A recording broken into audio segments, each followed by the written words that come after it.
Hi, thank you so much for your talk. I was just wondering if you could speak a bit about the Jewish lobby in the US and the role that they play in the injustices that are happening in Israel at the moment, and in particular what you kind of think their motives are. I mean, are they part of War Inc., or are they very kind of culturally, kind of religiously kind of motivated? Yeah, these are great. I'm so happy to be at Oxford. They're the best conversations ever, and usually over a glass of something alcoholic too, which is,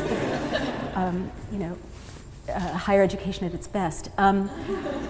So there's some great books about the Israel lobby, and I definitely would say they're not religious. That overwhelmingly, I think that a lot of geopolitical interests are using religion, and this happens on the Muslim side too, and we could have evenings devoted to it, are using religion and manipulating people who have very little power with religion, but that the real interests are money and transcend nations. That basically what's happening right now in the world is ordinary people are beginning to realize through the internet that there are no enemies, right? That everyone pretty much wants to live in peace and protect the planet, right? Especially your generation. I think it's harder to sell you guys the idea that, someone's totally alien to you.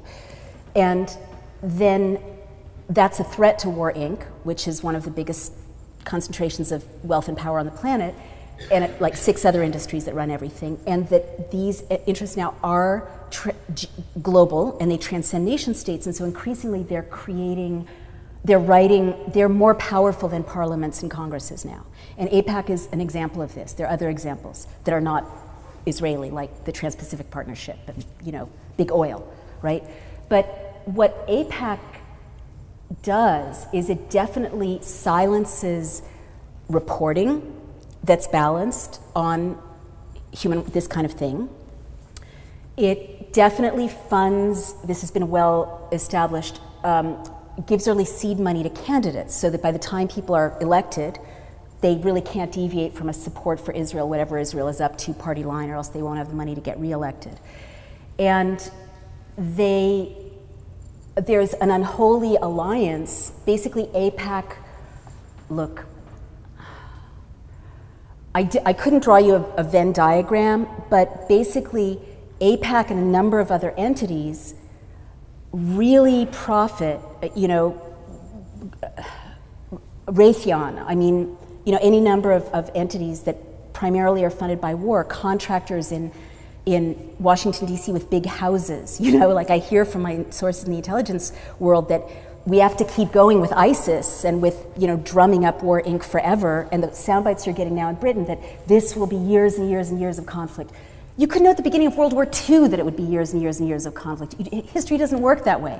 But if you're War Inc., you have to prime populations, especially democracies, for years and years and years of conflict, because that's where the vast profits are generated. So basically, there's a huge movement of young Muslims who are sophisticated, young Jews who are sophisticated, people all over the world who are just sick of this and ready to just kind of create a civil society. But they don't own the media, they don't own the politicians, and so AIPAC and other interests are, and also Kuwait and Saudi Arabia are obstacles because there's profit to be made in keeping us hating each other.